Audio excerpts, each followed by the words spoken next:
All right, they are meeting in the White House right now. I'm talking about the President of the United States, the Speaker of the House. We've also got Chuck Schumer in there, Mitch McConnell in there, House Democratic Leader Hakeem Jeffries in there. Kamala Harris was making a brief appearance earlier.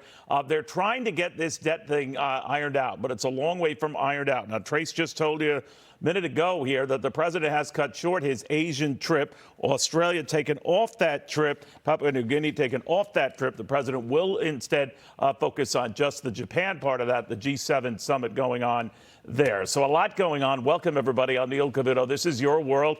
And till debt do us part, I guess. But right now, the debt is still there. We're still stuck at a ceiling of $31.4 trillion. And to hear the administration tell it, and Janet Yellen, the Treasury Secretary, warned about it, come June 1st, we run out of dough. There's no more change under couch cushions. We're told that we are literally down to our last $88 billion. No one can really say whether that's the case or not, whether there's some wiggle room there. And they are still talking in the Oval Office. So let's go to Jackie Heinrich, what she is hearing right now of these talks and where things stand. Hey, Jackie.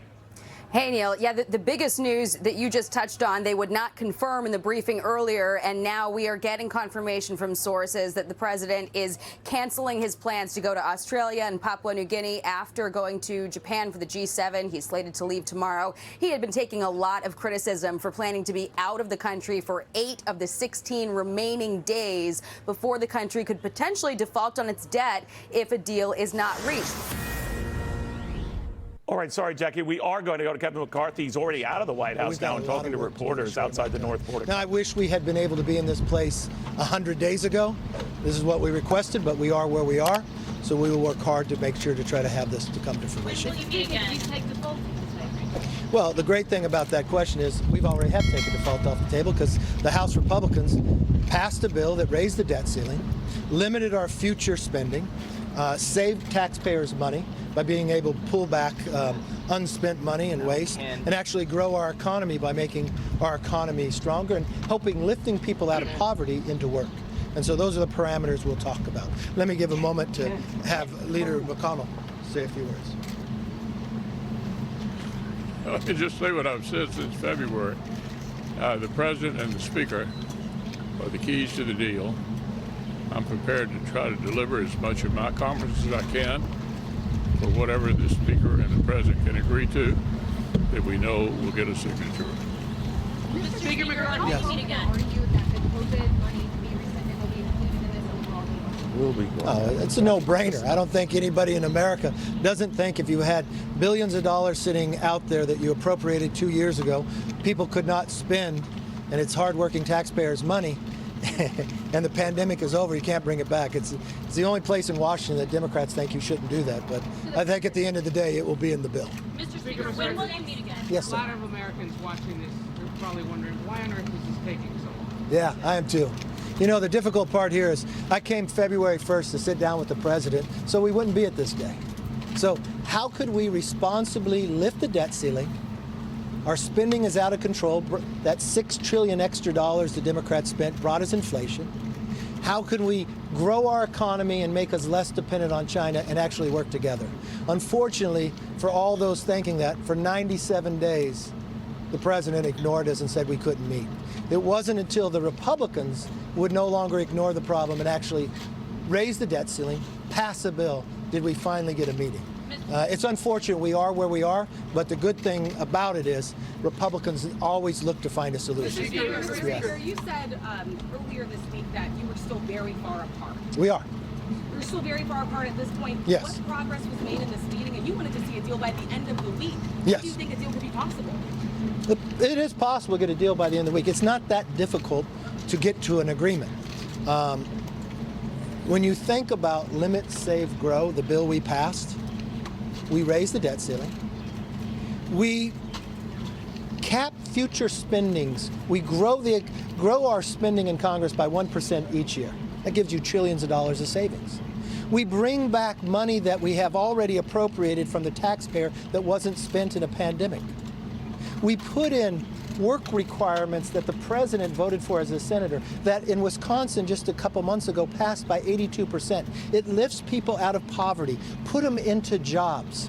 What that does is helps our supply chain. So no longer do we borrow money from China to pay people not to work. And the only thing we're talking about are able-bodied people with no dependents. That's all you're talking about. It's already in place in certain areas. And so then we make ourselves more energy independent. We change the red tape that we can actually build things in America. So the roads we want to build, the energy projects we want to build to become energy independent. So it lowers the price to Americans, but at the same time creates more jobs and the economy gets stronger. I would think this opportunity to ask you, why this Congress is not putting any pressure on the Lebanese political class to elect a president? I'm taking this opportunity because it's very... All right, come back to me when we're not talking about the debt ceiling. But this situation is still unresolved. The president, as you know, is about to head overseas for the G7. Should he stay put and not go? Look, the president is the president of the United States. He can make his decisions of what's best and how to use it. The president has now, what has changed in this meeting is the president changed the scope of who's all negotiating. Instead of all the 4 leaders, it's really he's finally taking Leader McConnell's advice that he's applied to him. The same advice you gave to President Trump that it worked out, same advice to President Obama and others. Appoint somebody from the president's team who can work with the speaker's team to see if we could come to an agreement. That is what the decision was made in this meeting. So the structure of how we negotiate has improved. So it now gives you a better opportunity. Even though we only have a few days to get it done, had we done this back 97 days ago, we'd already have a bill passed. Yes, ma'am. The White House keeps slamming Republicans for cuts to veterans benefits. My understanding is the Appropriations Committee rolled out funding that is $18 billion above fiscal year 2023 levels. Can you confirm that, and then also talk about whether the White House is negotiating in good faith, and when's your next meeting going to be? Look, great question. As you really know, is for many times the White House and the president would say Republicans are going to cut the veterans. We would say that was a lie. Today, out of appropriations, it was proven it was a lie. We actually increased spending for our veterans. It's like any other household. You prioritize where you spend your money. The real question is, how much debt is too much? We're at $32 trillion almost, 120% of our GDP. That means it's larger than our economy by 20%. This is the equivalent of your child having a credit card and they hit the limit again and again and again. And every year when your child hits the limit, all you do is increase the limit. Well, it comes to a point now that you can't afford it. So do you just increase the limit again, or do you actually take a serious thought of where you're spending your money? You're still going to fund the things that are most important to you, but you're going to eliminate the waste. Maybe you don't go to Starbucks every single day. Maybe you don't waste the money there. The president just now appointed individuals we will set. I would like to meet today, actually, and just start meeting until we get this done. Yes. Well, that's all up for negotiation. Inside the Republican bill, we lifted it for $1.5 trillion. I mean, when you think about it, the spending has gotten so far out of control. We already borrowed $1 trillion this year. And think about what that means to the average American. We are borrowing money. We are borrowing your future for things that are being wasted upon today. For more than $1 trillion, that means China is funding this. We need to change that behavior and make America stronger, less dependent on China, and actually curb inflation. Yes, sir. Speaker McCarthy, what is your level of optimism that this is all going to get resolved? You know, look, if this is where we were in February when I first came down, I'd be very optimistic that this would get solved right away. The structure has changed, so we're in a better process. Rich, you want to say anything else? Let me. 7 of the last 10 debt ceilings have carried something else. What the Speaker and I are advocating here is not unusual. It's more common than not. A perfect example of it is the Congressional Review Acts that we've been voting on periodically in Congress to overturn was done on a debt ceiling during the Clinton administration. So this shouldn't be this hard. Number one, we know we're not going to default. They know it, we know it. We're running out of time. And just finally, as the Speaker has pointed out, the President's agreed to designate somebody to be the lead, as I recommended to President Trump in 2019 when we faced the same situation. Do you think he wanted to negotiate with Speaker Pelosi? Of course not. I said you have no choice. We understand the blockade of showing his trip. Did you use the pressure on him to do that? Yes, ma'am. Pressure on the president. Go right ahead. Can you talk about your discussions during the meeting on the work requirements? Are you just discussing TANF changes now, or is Medicaid and SNAP requirements still on the table? Look, I'm not going to negotiate with all of you. We know where we need to get to. We know what bill we have passed. Look, the way the founders have developed this country, which is an unbelievable country, you lend your voice to your elected officials. The House passes a bill, the Senate passes a bill, and then you go to conference. Unfortunately, the House is the only body that has passed a bill and raised the debt limit. We are now 15 days away from hitting this limit. Republicans didn't sit back and wait until Janet Yellen told us when the deadline was. We passed it long before she ever said June 1st was coming, because we didn't want to put America into jeopardy like this. And so we have worked to try to solve problems. Just as you looked at Title 42 being lifted on the border, we didn't ignore the problem like the White House. We actually put a border control bill out there so we can secure our borders. And what happened this weekend? A person on the terrorist watch list from Afghanistan was just coming across this border. Why? You know, we caught more people in the month of February on the terrorist watch list than we caught the entire time of the last administration. You can't keep ignoring problems. You got to find solutions. And that's what the Republicans in the House have done. Yes, ma'am. Thank you so much. What do you tell the world who is looking at you now and concerned about possible default and the implications in the global economy? Look, I think America is the #1 economy in the world, and when we get done with this negotiations, America's economy is going to be stronger, because we're going to make the American economy stronger by putting more people back to work, lifting them out of poverty, lowering our energy costs, and more importantly, curving our spending at the runaway. So as the world looks around and look back at America said they were spending too much, they won't be able to say that when we're done. Thank you all very much. Have a good day. Our staff meeting today? There you go. Not much progress made for the roughly 50-minute meeting or thereabouts that was in the Oval Office that featured some of the top congressional leaders and, of course, the Speaker of the House, President of the United States. They didn't really make much progress on this. There is some development that maybe the president wants to try to angle to make progress by cutting short his trip to Asia. He will only go to Japan for the G7 summit, and he has skipped out on adding Australia and Papua New Guinea to that. They are far apart, it would seem, on some of the core issues, including what Republicans hope will be a work requirement for those receiving federal benefits. Not all, but able-bodied men and women. It says that they hope will at least get back to something we saw in the days of President Clinton and Newt Gingrich. That did not seem to be in the offing here. Joaquin Jeffries, the Democratic leader in the House, was dead set against that as a non-starter proposal. Democrats are now coming out to say where they think things stand. Chuck Schumer is among those. Joaquin Jeffries, of course, as I just mentioned, is not too keen on some of these work requirements. Let's see what they have to say. A horrible Chuck Schumer. situation for America and America's families. But we also agreed that we need to pass a bipartisan bill with bipartisan support in both chambers.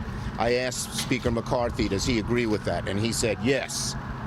And his bill, of course, is not a bipartisan bill. And so the bottom line is that we all came to agreement that we were going to continue discussions in the way that I believe Speaker McCarthy described, which was agreed to by all of us in the room together. And hopefully we can come to an agreement. We don't have much time, but default is just the worst alternative. And having a bipartisan bill in both chambers is the only way we're going to avoid default. Hakeem and I are committed to trying to get that bipartisan bill done. It was a positive meeting. I thank the president for once again convening us.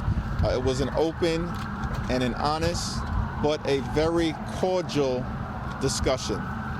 We all agreed that the only path forward is to reach a bipartisan agreement anchored in common ground. We all agreed that default is not an acceptable option and must be avoided.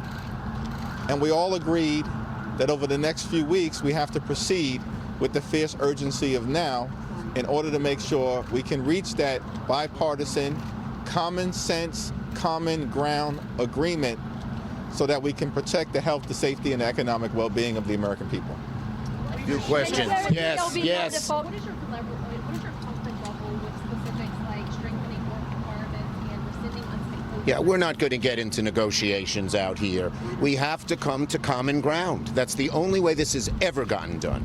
It has never gotten done with one party saying you have to do it my way. You have to get both parties in both houses together.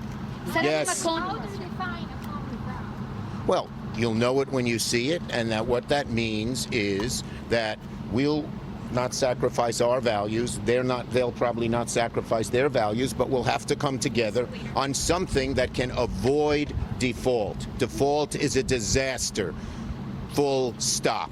And everyone understood that in the room. I was glad to see that everyone understood what a disaster default was. Senator, that you're closer to a deal today than you were a week ago. You said it was productive. Yes, I think it was, as the leader said, it was a much more cordial meeting. There were honest and real discussions about differences that we have on a whole variety of issues. But it was all respectful, and that was a good sign as well.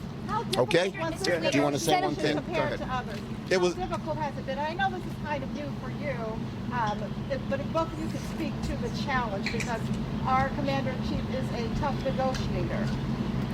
Well, President Biden has done an extraordinary job of bringing us together last week, setting in motion staff discussions that have been positive and productive over the last several days, and then bringing us back together to have another positive discussion with a clear path forward in terms of reaching an agreement, because default is not an option. Everyone agreed that that was the case. A default would be a disaster for the American people. It would trigger a job-killing recession. Default would crash the stock market and hurt the retirement security for millions of older Americans, and a default would dramatically increase costs on people all across the country. And it was a very positive development that everyone agrees. We're going to work with the fierce urgency of now over the next week or two, reach an agreement, avoid a default, and continue our efforts to be there for everyday Americans. The thing that you'll give the last question, but one thing I want to say, what gave me the most hope, and there were a bunch of things, is that everyone, including the Speaker, agreed we need to be bipartisan. The idea of having a partisan bill we knew would get us nowhere, and everyone freely admitted that in the room. Last question. Clarifying something that McCarthy said, he said the president appointed appointees or negotiators. What does that mean?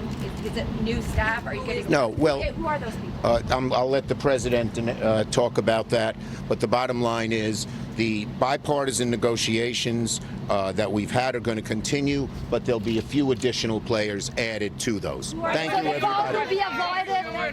All right, that was the Democratic side of this. Hakeem Jeffries, of course, Chuck Schumer. You hear about both sides agreeing that no one wants a default. That's a gimme. No one wants a default. But they're miles apart on some of the key issues. For example, Chuck Schumer saying they were moving toward bipartisan legislation that would have, signatures by Republicans and Democrats. That might be a Herculean leap. Republicans have their plan, Republican-only votes. Democrats have a plan they've been cooking up, Democrat-only votes. Never the two shall meet or find a balance here. That doesn't necessarily mean they eventually cannot, but time is running tight. It's about 2 weeks till this deadline you hear, June 1st. So another couple of weeks away, when we're told we have no more money under the couch cushions, and we're down to anywhere from our last $86 to $88 billion. Now, there's a lot of jostling around with that money and where it can be allocated and prioritized, much as average Americans are when they pay their bills and which ones they prioritize. Obviously, focus on the mortgage and the rent first, the utilities probably after that.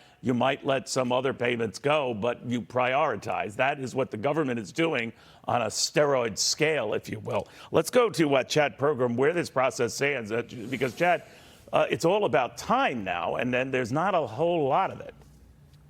The calendar and time, those are the two biggest enemies, and lawmakers are starting to feel pressure from both sides to avoid the chaos. Now, House Speaker Kevin McCarthy must walk a fine line getting a deal he can sell to House Republicans, and he, in fact, believes the deadline is early June. Listen.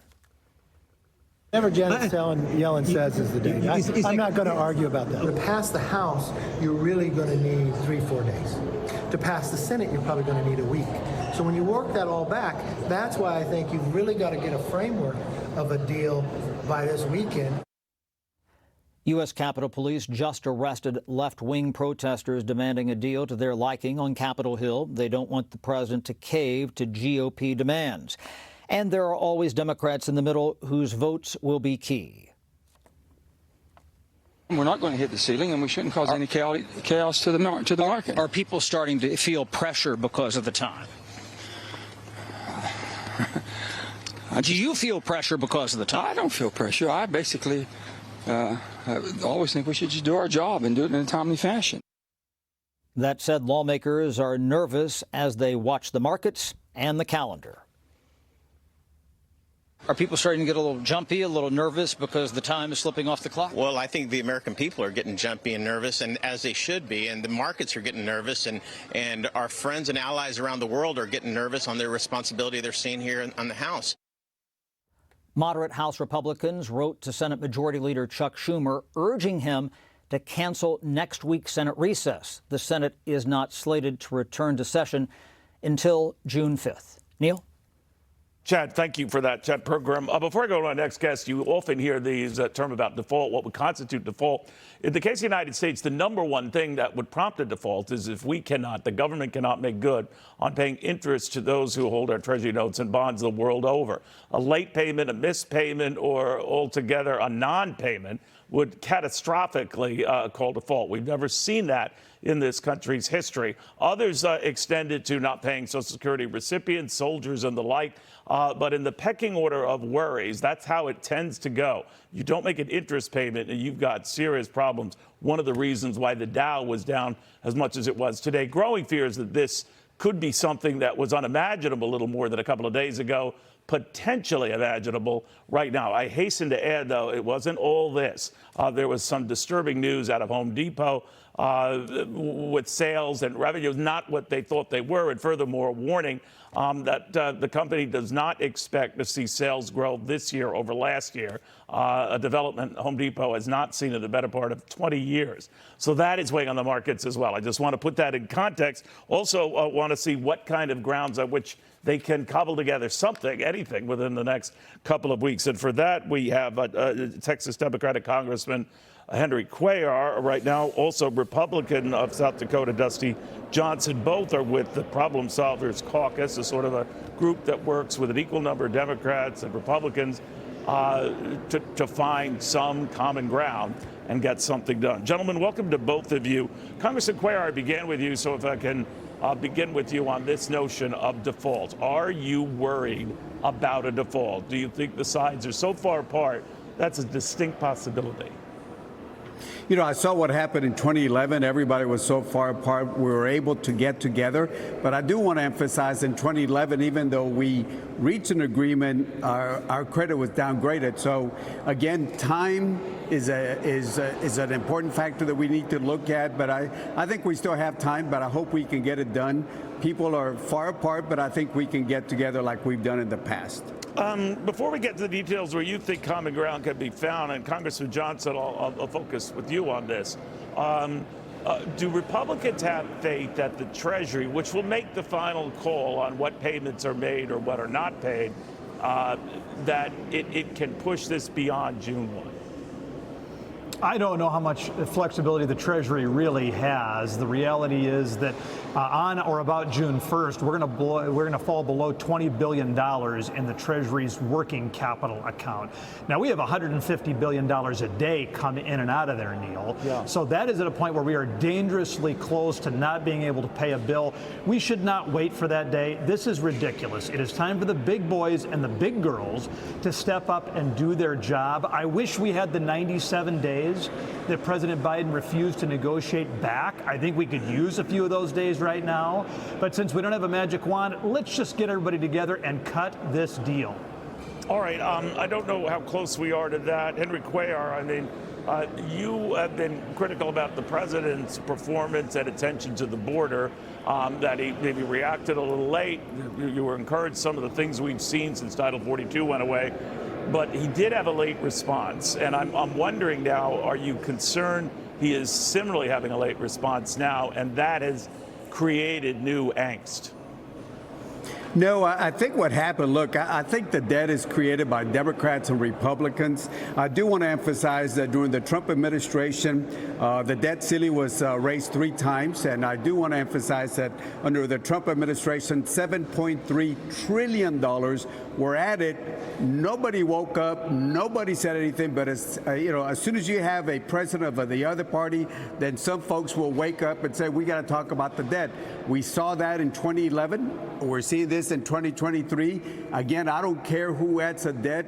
We need to look at something that will work and not get into default. We have different ideas that I think we can get together, but let the leaders do their job as leaders, and then we can, certainly as problem solvers, I'm sure we can give them some ideas. Neil, I just want to put a little tweak onto what Henry said. Listen, Henry's a reasonable member. He works hard. I didn't vote for any debt ceiling increases under Donald Trump. And there were times I voted against spending deals that Donald Trump was for, because I was one of the guys who was saying that this level of spending is a clear and present danger. I understand what Henry's saying. There is no one party that is all to blame for this, but this is a problem now. It is a problem today. It is an existential threat to American exceptionalism. Let's cut the deal. Yeah, and let me just add something else. I think Dusty's right. Keep in mind that this debt ceiling is like if, let's say, Neil, you go to your banker and say, I want to buy a car. You make a deal to buy a car. Then after the first payment comes up, you'll say, well, I don't feel like paying the car. The debt is too big. The problem is how we spend the money.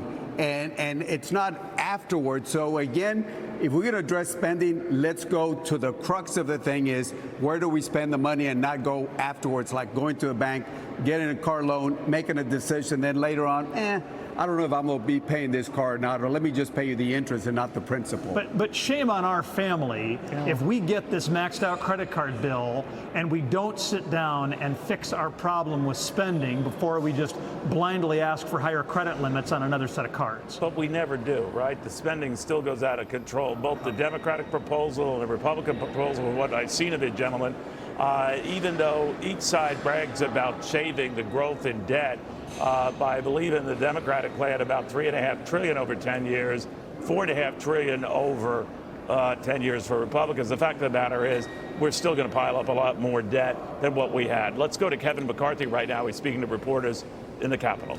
Changed in this meeting was the president has now selected 2 people from his administration to directly negotiate with us, Steve Ricchetti and the OMB director.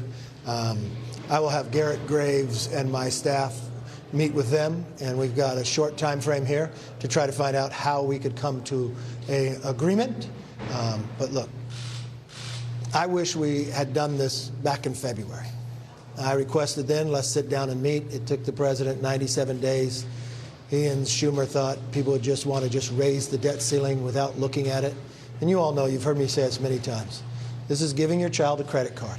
But they keep reaching the limit, and you have every year after year just raised the limit to a point that now you can't afford it. Shouldn't you look at how you spend your money? And the great thing about this is, in our bill, Limit, Save, Grow, not only are we able to grow our economy, we get more people into the workforce by work requirements, lift people out of poverty. It helps our supply chain, makes us less dependent upon China, lower the energy cost. That helps with the environment around the world, lowers the CO2 emissions globally. Then when you look at permitting reform, that in itself will help America build things again, help us to compete around the world as well, something that every American wants. Cut that red tape so we could build the things that we desire. Limit spending into the future. We know government has spent too much. And the savings, I mean, only in America, only in Congress would it be up for debate of whether, with a pandemic over, billions of dollars you already appropriated that people have not spent for 2 years, to pull that back and give it back to the hardworking taxpayer of America, I don't see how that's even debatable. But only in Congress do Democrats think they have a hard time doing that. So that doesn't mean we're going to get to an agreement. All it means is I think the process is a better process, is something I've been requesting for a long time, that gives us a structure to actually be more productive, but a short time frame to get it done. Did you talk any substance in this meeting, any policy substance? We did. We went round and round giving our different perspectives. And when it finally came, I said, Mr. President, these are all good discussions, but frankly, these are things that we discussed on February 1st. Had we been able to talk for those 97 days, we could have got a lot done. We could have talked about broader things. But unfortunately, you narrowed what we could talk about. You made mischaracterizations of what Republicans would do. We actually proved today we were spending more on veterans. So let's stop the political games. Let's get down. We've only got 15 days to go. And let's be serious about this. And he agreed with that tactic. Yes. What number are you looking for in terms of total cuts to attach to the debt ceiling increase? And are you open to a debt ceiling increase over 2 years? Look, go beyond 2020. Look, in the Republican plan, we raised it for $1.5 trillion. We cut almost $5 trillion. Or made savings, found that we could find the savings. I think anytime somebody wants to raise the debt ceiling more, show me where we want to save more. That's really the framework that we laid out. We're open to discuss, but from the same perspective is, if we're able to save $5 trillion to raise the debt ceiling and you want to go longer, you got to be open to doing more items as well. But if you talk more, yes, ma'am. Out of all the things that are on the table, why draw a red line about work requirements and you have other red lines? Look, I look at the bill we passed. We're the only ones that have been able to raise the debt ceiling. What we look to is limit, save, grow. I want to curve inflation. We all know how inflation created in America. Democrats spent $6 trillion more dollars. Every economist will tell you, everybody warned us about it. And then unfortunately, even the Treasury Secretary lied to us about it, said it was transitory, when it caused more damage and harm to every American. What we're able to do by limit is curb the inflation. We want to get off our dependency on China. How do we do that? We help our supply chain. We get more people out of poverty into work. And remember what we're talking about when we're talking about work requirements. It's only for those people who are able-bodied with no dependents. You could be going to school, no problem. You could be looking for work, no problem. Wisconsin just passed this by 82%. The president, as senator, voted for it. We find every statistical data, it helps Americans get better jobs and work. And then let's just turn it on its head.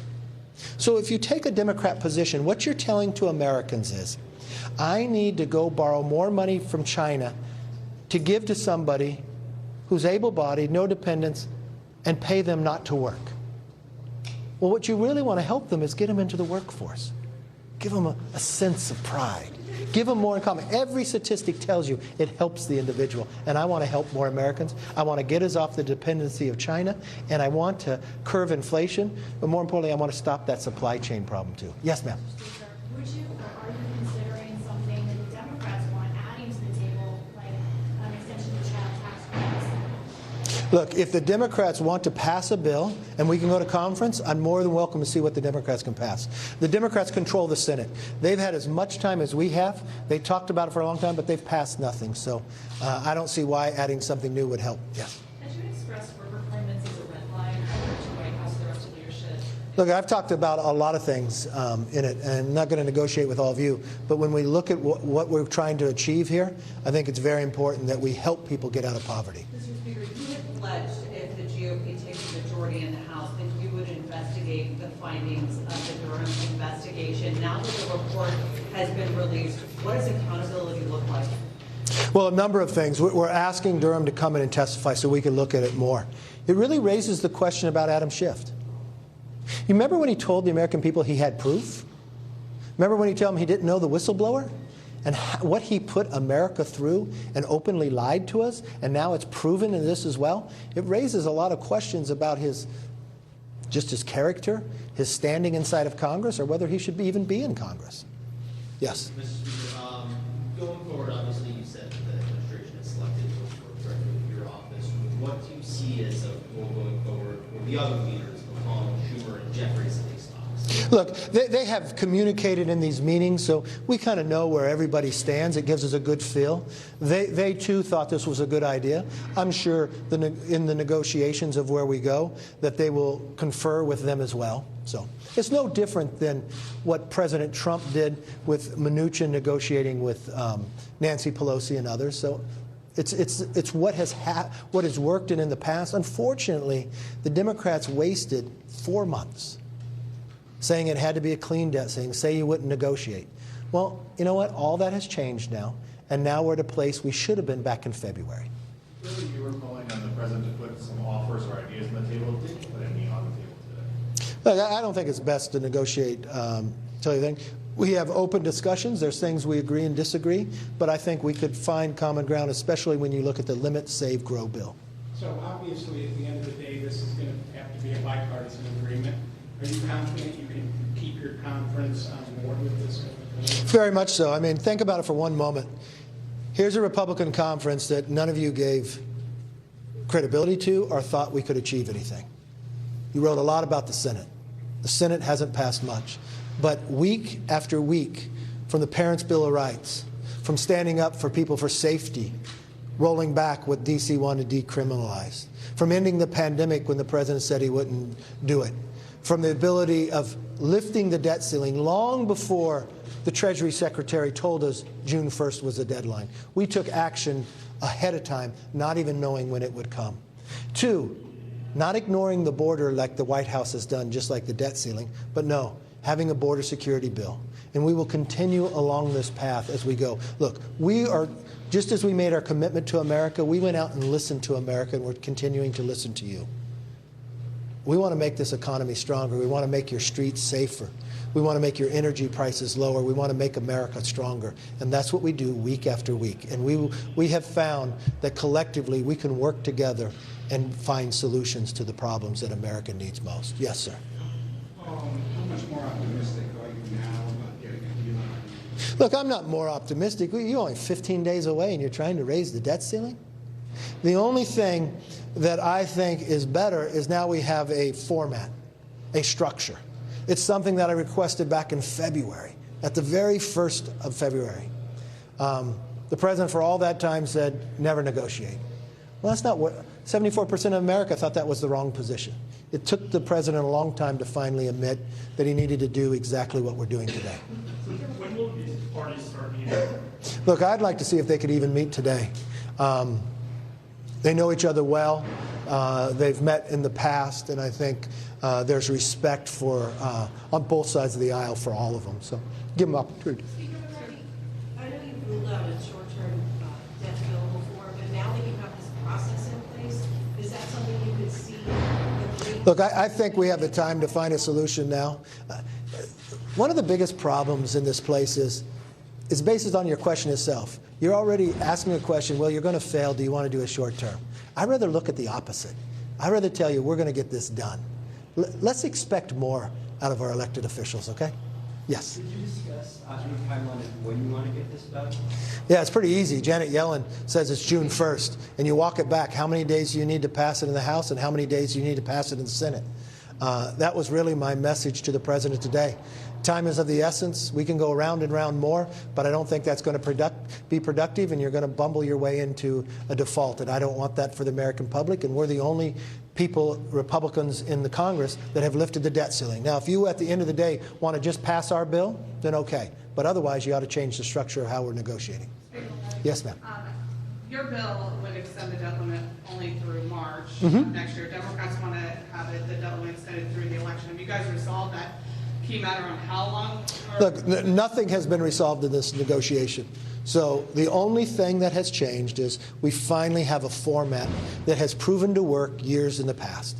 Now, all the years in the past, they had more time to negotiate. So it's more critical. But the difference, too, is the House Republicans have actually passed something that raises the debt ceiling. So if you get against the wall, you always have a product out there you could pass to make sure you didn't default if that's what you want to do.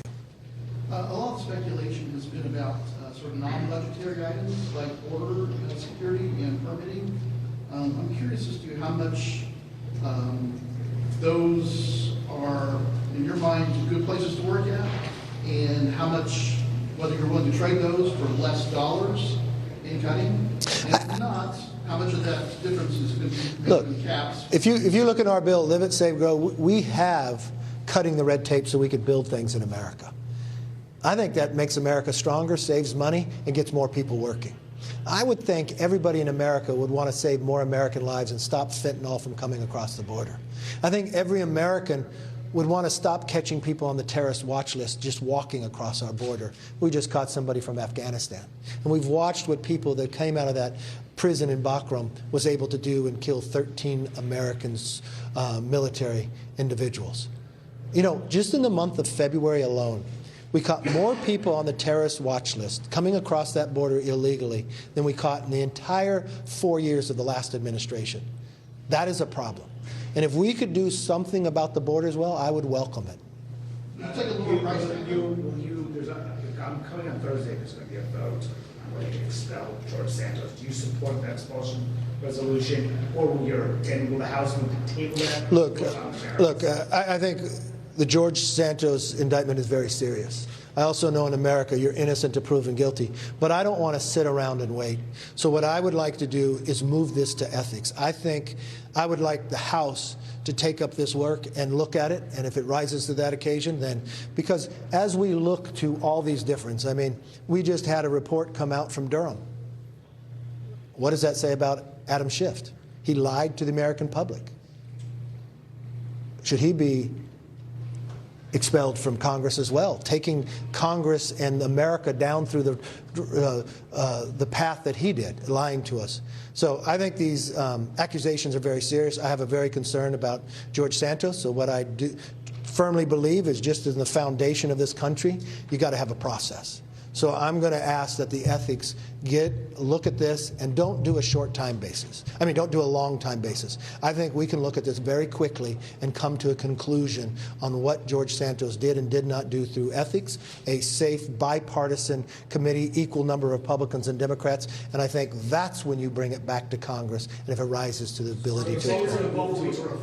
I would like to refer this to ethics. I'll have a conversation with Hakeem. I would like the ethics committee to move rapidly on this. I think there's enough information out there now that they could start looking at this. And I think they could come back to Congress probably faster than a court case could. To be clear, are you saying you're going to move to expel Schiff? No, I'm raising the question to you. If the Democrats keep this priority, which they haven't held to their own members in the past, right? And I think for Congress to work properly, just like every American, you should have due process, right? Because now what are we finding with the Durham case, right? The Democrats rose and wanted to impeach President Trump based upon a made-up Russian collusion, where it was pushed in this Congress by Adam Schiff. They actually changed the rules of Congress not to do impeachment through judiciary. They went to Adam Schiff's committee. Adam Schiff went on television and said, I have proof, and lied to the American public. And he took this country down for 4 years, spending millions of dollars, but at the same time disrupting democracy. If you really care about democracy, can you lie and make a false report to take a president down going against what the voters have voted for? And you stay in office? That raises a serious question. Now, the same thing that comes to George Santos. He's gotten indicted, but he still has a process. I don't want to wait around for the courts to act. What I would like to do is have the House take action and have a process here. So let's send it to ethics, which is an equal number of Republicans and Democrats. We've got on there, the chair is Dave Joyce, a former prosecutor who understands, and I think they could do this work rather rapidly and come back and report to the full House on what they find. Mr. Senator, Donald Trump last week saying that default might not be a big deal, make it more difficult to get your members on board for whatever. No, I think our members were able to show that we can raise the debt limit and based upon to limit, to save, and to grow this economy. I think President Trump is a great negotiator. And I think with President Trump, when he does that, he's trying to help a negotiation. Have you talked to him, Mr. Senator? I've talked to President Trump, yeah. Just back to Santos, when you say you want this done rapidly, what are you talking, weeks, months, how long do you think? You know, I can't preset, but I know Dave Joyce, being a former prosecutor, he doesn't have to reinvent the wheel. I think there's enough information out there that they can look at this and come back and have a process that the whole Congress could support one way or another. And I think from any American, especially when we look at our Constitution. That's the way we should handle this, and I have a trust in them and the Ethics Committee to do their work. Is President Biden's decision to shorten his trip as a result of your suggestions? That's something that you two discussed? Well, the president did start by saying he was going to Japan and meet with the G7. His trip after that was to see some other leaders, but he raised the question that those other leaders will be at G7, so he could see them there and then come back, and he said he was available by phone and others. Should Leader Schumer ask the Senate to come back next week? Has he mentioned that? You talked about that? Look, they have to deal with their time frame, and I know they will. I don't think they're going to sit out while we're dealing with a debt ceiling, but I think as we negotiate, if we're able to come to an agreement, I'm pretty confident they'd come back and vote on it. Last question. Yes, sir. Just to get back to Schiff and Santos, are you an unindicted congressman with one facing 13 indictments? Well, there's been a number of members in the past who've been indicted, especially on the Democrat side, and I never saw somebody raised to remove them from the House. And really, if you are now raising the question of this, because they were moving this even before the indictment, I think when the indictment has been put in place, I think the House should take actions right now. I think we should have ethics take the work to seriously look. These are serious accusations. But I also think everybody in America is able to have due process, just like Mr. Santos would be able to do with court. But I think from the House perspective is, should we wait till the court takes our action, or can the ethics look at this and look at it very seriously? And what I would encourage the Ethics Committee to do, look, I can't control ethics one way or another, but what I would encourage Ethics Committee to do is to do this quickly, to look at this. Don't play time out. There's enough facts. There's enough ability for people to come in and give your answers, and diligently together in a bipartisan manner look at it. I think for the long term of the House and the respect of the House, that is the way we should handle things, and especially going forward to anybody else. Yesterday, your whip came out in support of impeaching Secretary Mayorkas. Do you support? Look, I think like anything else, I look at it from a constitutional point of view. I was very clear with Secretary Mayorkas months ago, even before this Congress took over, that I think he had failed at his job. I think every American, when they look at when Mayorkas goes on television, tells them the border is secure, and why you have in the camera frame thousands of people just walking into America, nobody believes that. I bet if you hook Mayorkas up to a lie detector test, he could not pass a lie detector saying the border is secure. I think America has a lot of questions, and I think he should have to come before the committee and answer all Americans about this. Other than that, thank you very much. It's been a pleasure spending time with you. I know you have a choice in your interviews, and I appreciate you selecting me. Take care. We want to stay on that to see if any inkling of hope or a settlement or whether we're close to anything like that. One of the things you heard from Kevin McCarthy is that he was encouraged by the president shortening that Asian trip. He is going still to Tokyo for the summit, the G7 summit, not going to Australia and Papua New Guinea. We're also hearing, speaking of the White House, that the president has directed his staff to continue to meet daily on any outstanding issues.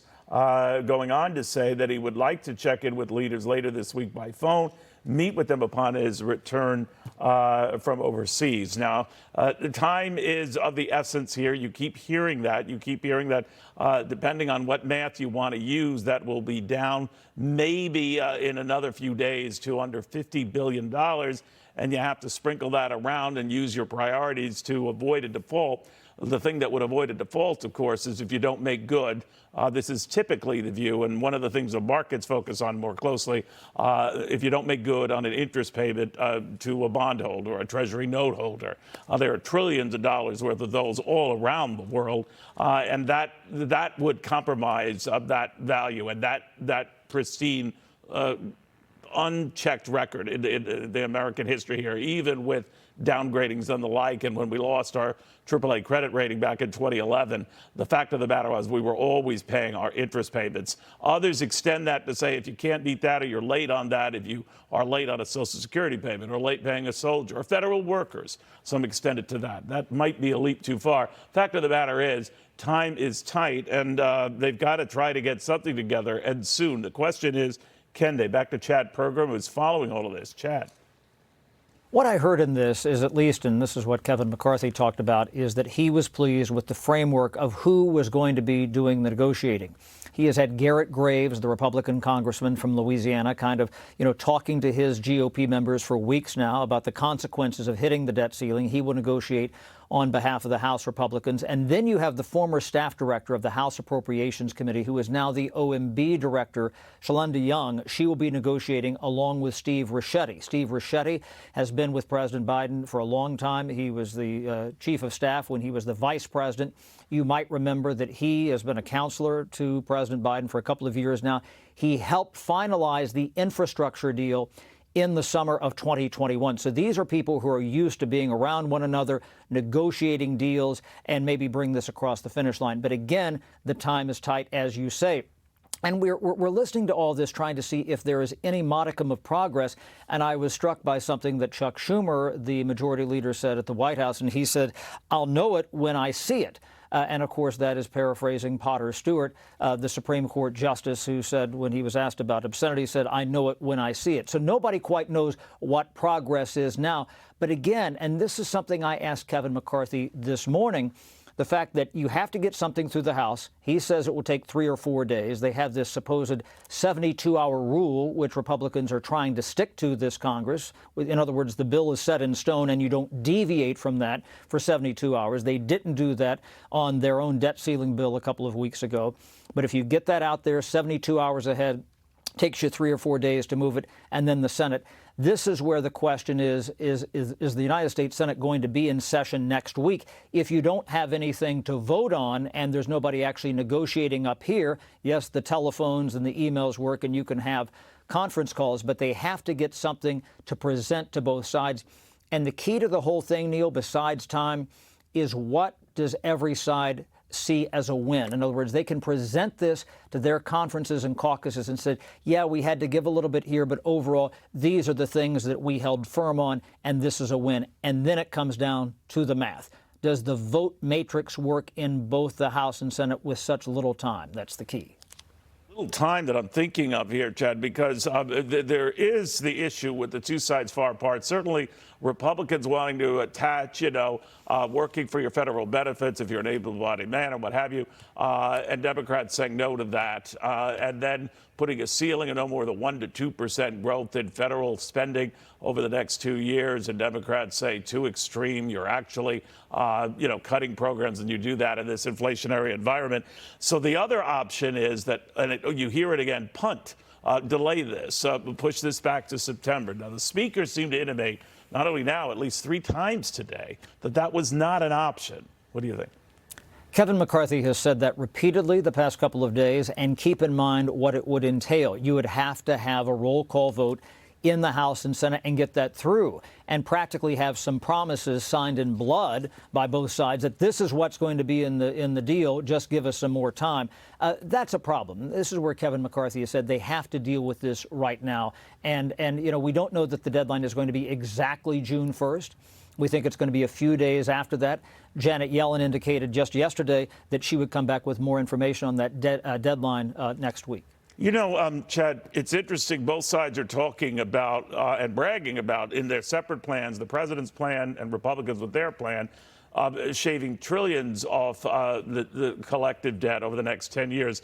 When the fact of the matter is, when all is said and done, even on the Republican plan in 10 years, we'll have $15 trillion more in debt. Under the Democratic plan, the White House plan, about $16 trillion. And this at a time when what we owe dwarfs with everything we're worth as a country. In other words, our debt is running at 120% of our GDP, more than we're worth. It is a confounding, alarming problem.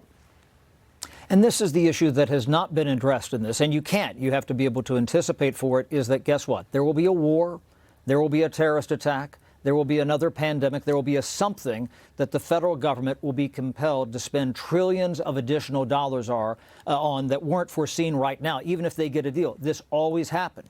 This happened after 9/11, then the war in Iraq, then you had the pandemic, you've had more defense spending, you've had Democrats push for all the COVID money and other spending there. That money always goes up. So unless there are some structural reforms, that they can agree upon. And that's going to be the issue for Kevin McCarthy, because some in his conference are going to say, and even though he held most of the people together a couple of weeks ago on the bill back in April, are going to say, look, that trajectory is still going up, Mr. Speaker. How can we possibly vote for that? But if you get that mixture in the House of some Democrats and some Republicans, and you have all four corners, Hakeem Jeffries is on board, you have Chuck Schumer on board, then you can sell it. That's going to be the key. As Henry Clay used to say, compromise is negotiated hurt.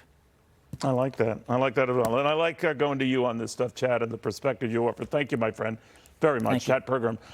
Before we go to some other news today, because there is other news today, I want to alert you on a disturbing development. Fox Kennedy now confirmed that an intruder entered the home of National Security Advisor Jake Sullivan. This happened sometime last month. We're learning that there were no threats to Mr. Sullivan or his family. The intruder was apparently entered the house. Don't know how he entered the house. When he was asked to leave, he left. Source says that they're heavily focused right now on how this happened in the first place. But again, an intruder entering the NSA director's house last month. He's okay, family's okay. But another incident of compromised security for one of our highest-ranking officials. In the meantime, I want to take you to New York right now, where they're having a devil of a time dealing with the thousands of migrants who are making their way to the Big Apple, and some adjustments that a lot of residents there are not too keen on. Nate Foy has more right now from Brooklyn, New York. Hi, Nate. Hey, Neil. Today, Mayor Eric Adams revealed that the city is considering 20 different schools across the city to shelter migrants in adjacent disattached gymnasiums. One of them is here at PS 172, and parents think that the distance is too close. It's only about 10 or 20 feet between the gymnasium and the school, and their concern is reflected in how many students are not in school today. The PTA co-president tells me that 30% of the school is not in class today. 142 kids miss school. Parents have been protesting since yesterday. Take a look at this video of protest early this morning and into the late morning hours. Parents are concerned about safety of their children, but they're also concerned because these kids just went through the restrictions related to COVID and they had limited social interactions. And now, because migrants are in their gymnasium, their gym classes are canceled. They have more limited social interactions, and lots of extracurricular activities are no more so long as the migrants are there. Listen to this. It is very difficult to wake up on Mother's Day in the morning and receive a form letter with very little information from the superintendent's office, which is led by the mayor's office, telling us that we have no more gym. And in the back of my mind, I'm thinking, wait, graduation, fundraising events, school-wide program events, after-school program, enrichment, all of that went out the window with this letter. Well, Neil, we saw another protest at PS 17 Elementary School in Brooklyn, and today we're learning a state Supreme Court judge issued a temporary order that prohibits New York City from sending more migrants to Orange County. So Mayor Adams will have to continue finding creative solutions, which could mean more migrants in school gyms. Listen to this. Everything is on the table as we continue to get this influx. We're going to have to manage it. Every day we are managing what we are facing. Neil, I'm joined now by Ann Napori, a concerned mother at this school, PS 172 in Brooklyn. What is your main concern about having migrants housed in the school's gymnasium?